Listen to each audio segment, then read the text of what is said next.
আমি একটা কথা কই আব্বা, কথা না কইয়া পারলাম না, কতি চাইলাম না।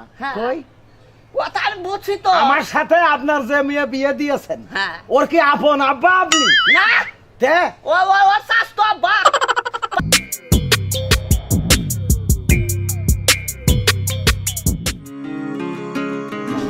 পরে আর মানুষ খুঁজে পাইলো না। তোমার মাসের মধ্যে 3 দিন করে জ্বর হয়। ওঠো হ্যালো, ওঠো ওঠো ওঠো ওঠো।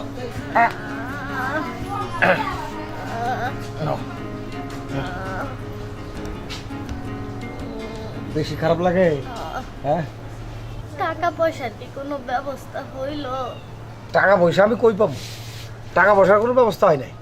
সিদ্ধান্ত লইছি যামু তোমার বাবার বাড়ি যাবো, যা কিছু টাকা পয়সা দেখি ম্যানেজ করা যায় কিনা দেখি। আমার যদি খারাপ লাগে শুয়ে পড়ো। আমার বাপের কাছে তো টাকা পয়সা নাই। ওরে টাকা দেবে না মানে? তোমার বাপ টাকা দেবে, তোমার বাপের বাপ টাকা দেবে। তোমার শরীর খারাপ, আমার ইনকামে টাকা দেবে না তার বাপ? তুমি চিন্তা করে না মধু, আমি দেখছি। চিন্তা করছে ডেঙ্গু হইলো নাকি আল্লাহ জানে। ডেঙ্গু হলে তো কোনো রক্ষা নেই রে। এখন যেভাবে মানুষের ডেঙ্গু হইতাছে আমি মনে হয় মইরাই যাবো। তুমি চিন্তা করো না, তুমি মরে যাওয়ার সাথে সাথেই আমি পর দুটো বউই ঘরে নিয়ে আসবো। কি কইলা তুমি? না কথার কথা কইছি, কথার কথা কইছি। আল্লাহ গো, আমারে উত্তর হিদানি কই। তুমি মরবা না মধু, তুমি চুপচাপ মেরে থাকো, আমি তোমার বাবার বাড়িতে আসি। আর শোনো, যদি পানি খাতি মন চাই ঢাইলে খাইও, আর উঠতে না পেলে আমিই খাইও। আমার নিগে দুটা জাম্বুরা নয়া একটু খামুনি। আচ্ছা ঠিক আছে, তোমার বাবাই যদি টাকা দেয় তাহলে জাম্বুরা, আপেল, আঙুর ফল, বেদানা, কিশমিশ কত কিছু খাবা তুমি, সব আনবো। তুমি কোনো চিন্তা করো না, তুমি থাকো, আমি আসছি। দাঁড়াও, টাকা দেবে না? টাকা দেবে, শ্বশুর টাকা দেবে, শ্বশুর আব্বা টাকা দেবে। আমার বড় শরীর খারাপ, আমি আমার বড় এত পরিমাণ ভালোবাসি, আমার শ্বশুর টাকা দেবে না? এটা কথার মতন কথা। আব্বা, আব্বা বাড়ি আছেন? খেলা ও জামাই আইসাও। আসসালামু আলাইকুম। ওয়ালাইকুম আসসালাম। ভালো আছেন আব্বা? হে তো কোন রকম। আমি ভালো নেই আব্বা। কে ভালো নাই কে? আপনার মেয়ের খুব জ্বর হয়েছে। ও তা ডাক্তার দেখাও নাই? ডাক্তার তো দেখাবো, তা সেই তো পাগল শুনো, ডাক্তার দেখাইয়া ওষুধ খিলাও ইনশাআল্লাহ যাবো গা। আমার মনে হয় ডেঙ্গু হয়েছে আব্বা। ডেঙ্গু হয়েছে তাহলে সেলান করো। কোসে কিছু হাই রে হাই বুঝে না, হাজার ভরে সেলান করলে ইনশাআল্লাহ যাবো গা।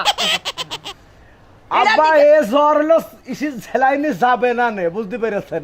এ জ্বর রক্তের সাথে মিশে গিয়েছে আব্বা। তাহলে ডাকা ভর্তি করে হলো গা। সেই যে কয়টা এই ডান দিকে আমার মুকুল হান লাগবা না, আপনি বুঝতে পারছেন না তো। আমার বর্তমান সময় ভালো যাচ্ছে না, বেকারত্ব পার করছি। তারপরে আপনার মেয়ে আবার আপনার কথা কইলো। জ্বর কি খুব বেশি? খুবই বেশি, আমার মনে হয় 400-র উপরে জ্বর। 400-র উপরে জ্বর? তুমি তো একবারে সব কাম। তা আব্বা আমি কিছু বুঝতে পারছি তো, আমি কিছু ঘুরা ফিরা থুয়া গেছাও, আমি কিছু এই দাঁড়া নাও। শোনো, ওইটা শম্ভু ডাক্তার যাচ্ছে ছিল তো, ওর সাথে সেরকম করে পরামর্শ করবো, বুঝছাও? পরামর্শ কইরা দুটা না ফানিবা, 3 বেলা খাওয়াই দেবে, ঠিক হয়ে যাবো গা। এইটা দিকে আমার কাছে এখন না গে যাও কথা নাকি, যেহেতু জ্বর আইছে লেট করে কাম নাই, খাবারও কইলাম না। আমি একটা কথা কই আব্বা, কথা না কইয়া পারলাম না, কতি চাইলাম না। কই কথা আমি বুঝছি তো। আমার সাথে আপনার যে মেয়ে বিয়ে দিয়েছেন ওর কি আপন আব্বা আপনি? না তে ও স্বাস্থ্য আব্বা 500 টাকা দিলে সেই রকম। আমার বোর গায়ে 400-র উপরে জ্বর হয়েছে, আপনি 10 টাকা দিয়ে এখন শম্পুর কাছে দুটো নাপা খান, মানে আপনি একটা আব্বা হলেন না শ্বশুর হলেন, কি হলেন আপনি? আরে বুঝো না, ডাক্তার বলো ওর দোকানের নাফা খেলে ইনশাআল্লাহ ঠিক হয়ে যাবে। লাস্ট একটা কথা কইয়া যায়, কৃপন ভালো অত কৃপন ভালো না, পস্তাবেন আপনি, বুঝতে পেরেছেন আব্বা? তাহলে কাজ করো, কোন যে বন্ধু তুমি পয়সা থাকি বন্ধু থাকবে আমার ঘরে খাওয়াইয়া, এটাই তো মান ভালো হয় নাকি? তা খাতি গেলে তো আপনি তাল গাছে উঠবেন, আপনি আর নিচেই থাকতে পারবেন না। যাও যাও বাবু তুমি যাও, তবে আপনি পস্তাবেন আমি বিশ্বাস করছি। হ্যাঁ তোমার কাছে বিয়া দিছিল আমার বর আসছে আব্বা, ওর কাছে বিয়া দিছি, মুন্ডা 3 তলা বিল্ডিং লেখা দিছ রে। হ্যাঁ 10 টাও গাল বলে না।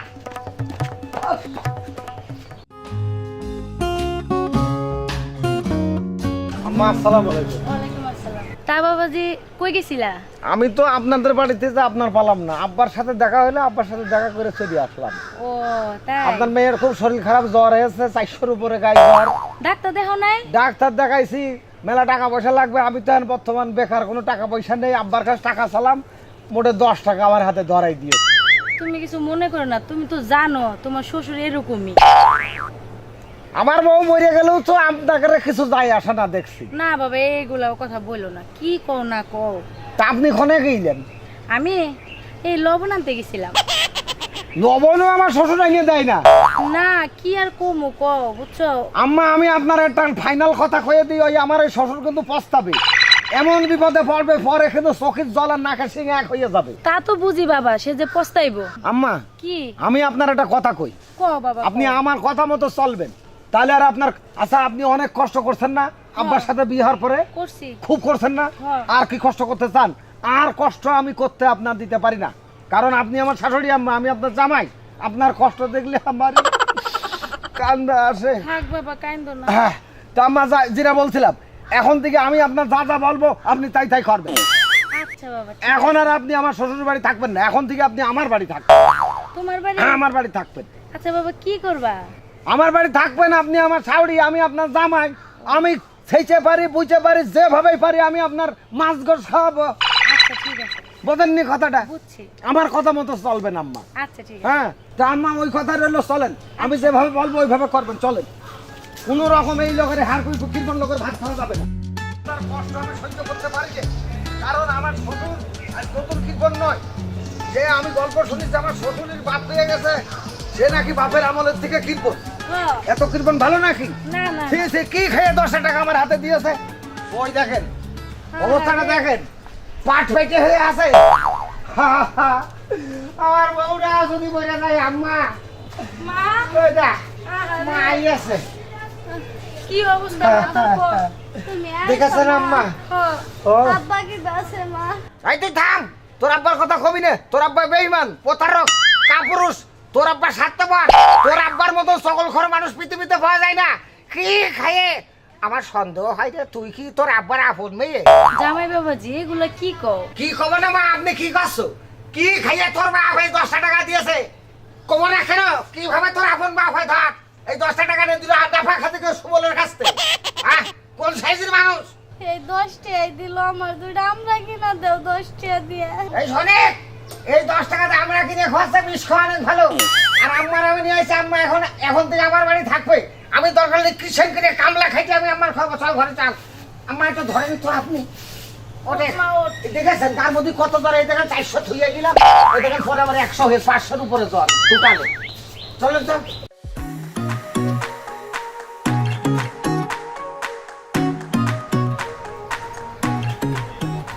শালার শ্বশুর, তুমি জীবনে আমাকে চেনো না।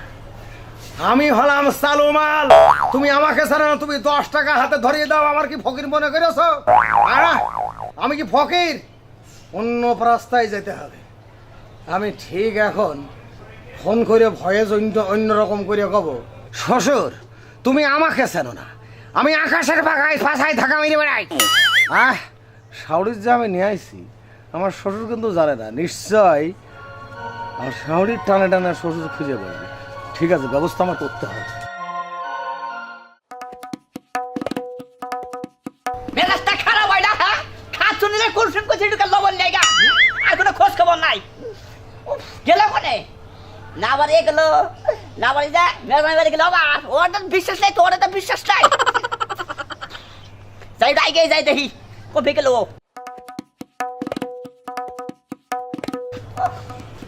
আইলাম এই বেঁচে এলাম দেখি মেজমাই বাড়ি তো ঘরে।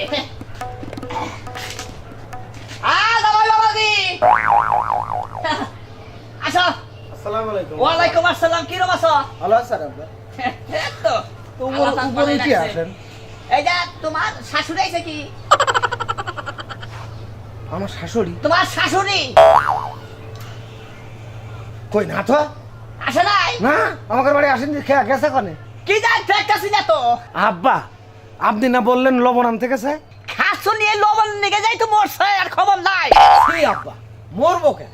দেন খুঁজে মুজে দেখেন আশেপাশে কোথাও আছে। উফ, আর কোনে যাব কষ্ট না দেখি টেনশনে তো বাঁচতাছি না কর আশেপাশে কোথাও আছে তাহলে আহে নাই জামাই বাবাজি না আসেন আসেন আচ্ছা তাহলে দেখি আর হ্যাঁ ঠিক আছে আব্বা সুযোগ এইবার আমার ছেলে এবার দেখাবো ঘুঘু বারে বারে ধান খেয়ে যাও মনে করো গৃহস্থ ঠিক পাই না বুঝছ তুমি বুঝবা তোমাকে আমি ওয়ার্নিং দিলাম হ্যাঁ তোমাকে আমি বলেছিলাম এত কৃপণতা ভালো না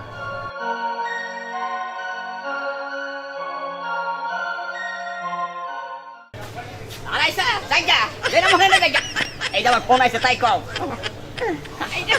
ফোন অফ হ্যাঁ হ্যালো হ্যাঁ আপনার মিসেস এখন আমাদের হাতে বন্দি রয়েছে হ্যাঁ আপনি যদি 2 লাখ টাকা দিতে পারেন আপনার মিসেস সশরীরে আপনার বাড়ি যাবে 2 লাখ ওই পদ আমার দরকার নাই বুঝাও হ্যাঁ ওই পদ আমার কোনো দরকার নাই কা 2 লাখ টাকা দেবেন না আরে পাগল কে বসে নাই একটা টাকা নাই পাগড়া 2 লাখ টাকা দেব 2 লাখ টাকা গাবায়া হে তোমার 2 লাখ টাকা দিব তাই না হ্যাঁ কে বসে নাই ফোন রাখা দিলাম বুঝাও ফোনটা রাখা দিলাম চিন্তা করতে পারিওছো উল্টিয়ে আমার কাছে খসছে তুমি ঘুরিয়ে টাকা দাও ও মরে গেলে জাগা হে কোন সাইজের শ্বশুরের ধান্দায় পলাও কদিনই ধান্দা করতে গেলাম শাউরির কিডন্যাপ করে 2 লাখ টাকা মারবো হলো না এই খেতচোর জীবনে কোনদিন মানুষ হবে না এ অমানুষ থেকেই যাবে যাই শ্বশুর বাড়ি যাই শ্বশুর বাড়ি যে পাম্পটি দিয়ে যে মস্তানে ধরছে মানে টাকা দিয়ে দেন যদি কাজ হয় দেখি কি খরচ আইয়া জেনা মনে হলে গান খুলা হামলা আব্বা আর পাইবার সা মার পাননি পাইলা তো কোন জায়গায় পাইতাছে না কে ওফ কোন ভিজে গেল আচ্ছা জায়গা ও ছেলে মনে হলে জায়গা কোনো টেনশন নাই বুঝাও এক কাম কর মাহত না আমার টেনশন হচ্ছে মা বুঝলে কথা আরে শুনো হ্যাঁ জায়গা ভাগল মনে করলে 3-4টা মুন্সি কইয়া খিলাই দেবনি পর আমি আর দলে বিয়া করে নমলি সি আব্বা কি কথা কন আব্বা হ্যাঁ। আমি আপনার জামুই আর আমার সামনে এইভাবে কথা কতি হয় আরে বুঝো না তুমি ওরে কাছে তো খুদন যাব নাকি ছি আব্বা আমার লজ্জা করে আপনার কথা শুনে। টেনশন নাই তাহলে তুমি আদর কম পাবা না যথেষ্ট পরিমাণ তুমি আদর পাবা না আব্বা মানে করছিলাম কি বর্তমান সময় ভালো না আমার আম্মাকে কিডন্যাপটা হইয়া গেল না আরে থাও পাগল এটা কিরাম অঞ্চল বুঝো না এর মধ্যে কেরা বা কিডন্যাপ করবো কেরাবার না আব্বা এই বিষয়টা কিন্তু আপনার ডিপলি মাথার মধ্যে নেওয়া উচিত বলে মনে করি শুনো তুমি ওই না কোনো টেনশন করো না বুঝছো কোনো সমস্যা নাই আমি 3-4টা মিসকিন কইয়া মুন্সি কইয়া একবার মনে করলা যে ঝামেলা শেষ করে দেব তা আব্বা আপনার মনের মধ্যে কি কিছু দয়া নেই আরে শোনো দয়া করলে কি বল থাকে না ওনা থাও তুমি এক কাজ করো তুমি বাড়ি বিলে যাও গা মেয়ে তো জ্বর বুঝো নাই যাও গা বারবার কি বইলো হয় আমি যাই যাও গা যাই দেখা হলে যাইও শালার জীবনে মানুষ দেখেছি খুব এর মতন এত জাওরা মানুষ তো আমি কোনদিন দেখিনি রে হ্যাঁ কোনো লাভ হইলো না শাওরির কিডন্যাপ করে কোনো লাভ হইলো না যাই পাঠাই দিই আমি খামা খা ও আমি ভাত দিতে যাবো কি করে আমি খামা শাওরির ভাত দিতে যাবো কি যার বউ তারপরে না খামা খা আমার পুজো লাভ কি? আমি তো যাবো পড়বে তো বরে আম্মা কই বউ কই কি বাবা ডাকো কে আম্মা কোনো কাজ হইল না আপনি বাড়ি চলে যান আমি জানতাম বাবা এরকমই হইব আপনারও বর ধত্তরি আমার শ্বশুর মানসির বাচ্চা না তোমার বাপ মানসির বাচ্চা না তোমার বাপের পিটি গন্ডারের চামড়া যার জন্য কানের মধ্যে কোনো কথা ঢোকে না বুঝতে পেরেছ কথা তোমার মতো একটু দরদ করার দরকার ছিল আর আমার শাড়িটা কয়দিন ধরে রয়েছে আম্মা আপনার প্রতি একটু দরদও নেই নাই আমি যদি মইরাও যাই না তাও আমার খোঁজ নিব না এটা কথার মতন কথা ওই লোকেরও বউ আছে ধরতরি শ্বশুরেরও বউ আছে আমারও বউ আছে আমার বউর আমি পানি ঢালিয়ে খাওয়াই আর আমার শ্বশুর একটা বার আপনার কথা কইল না কি আর করবো বাবা কও আমারও তো বউ আছে আম্মা খান আপনার চোখের সামনে দেখলেন তো আমার বউর আমি কি পরিমাণ যত্ন আপ্যায়ন করলাম দেখছি তোমার শ্বশুর যদি আমার একটু করতো তাইলে তো মনে হয় আমি শান্তি পাইতাম আচ্ছা আম্মা আপনার খুব কষ্ট হয় না খুব কষ্ট হয় বাবা এই কষ্টই তো বুকে চাইপা ধরে রাখছি এতদিন তাহলে আম্মা আপনি এখন বাড়ি চলে যান বুঝেছেন বাড়ি চলে যান কারণ হলো ও হলো কাফেরের বংশ, নিষ্ঠুর, প্রতারক, বেঈমান, পাষাণ। ও হবে না আম্মা। আমি যা ষড়যন্ত্র জাল ফেলিলাম কোনো লাভ হলো না। জালে মাছ তো মাছ, একটা পাতা পর্যন্ত বাঁধলো না। তাই আম্মা আপনি চলে যান, আমি আমার বউ নিয়ে থাকি। বউটা মরবে না, এরা আবার মরা জিনিস না তো। মরবো না বাবা, মরার কথা কও। আচ্ছা ঠিক আছে আম্মা, ও যুগ যুগ বছর বাইচে থাকুক। ও কাপের শকুন, বুড়িয়া শকুন হইয়া। আম্মা আপনি আসেন। আচ্ছা তাহলে গেলাম গা বাবা। যান। মা ভালো মতো থাকিস, গেলাম গা। আর ওই ভাত রান্নার সময় একটু করে মসজিদ চাইল চলবেন। 2-1 কেজি হলে আমাদের বাড়ি পাঠাবেন না, তুমি কি কাও? আচ্ছা বাবা গেলাম গা। মা দেখেন কি করবেন, যান। চলো ডাক্তারের কাছে আমি তোমার নিয়ে যাই। এই যে হ্যাঁ, তুমি কে এমন পরীক্ষা নিলা যে আমার বাবারে তুমি গন্ডার বলে পরিচিতি দিলা? তোর বাপের বুকের খাসার মধ্যে যে শগুনের মনটা জানতো কি ডারে, শগুন ওরে আকার দিয়ে নিচেই থাকে মরির আশায়, বুঝতে পারছিস কথাটা? তো তোর বাপ মানুষ না, তোর বাবাটা শগুন। ভাই গো ভাই, ধান্দা করিলাম, কাজ হইল না। আসলে সবসময় কাজ করা যায় না, তুমি কি কও?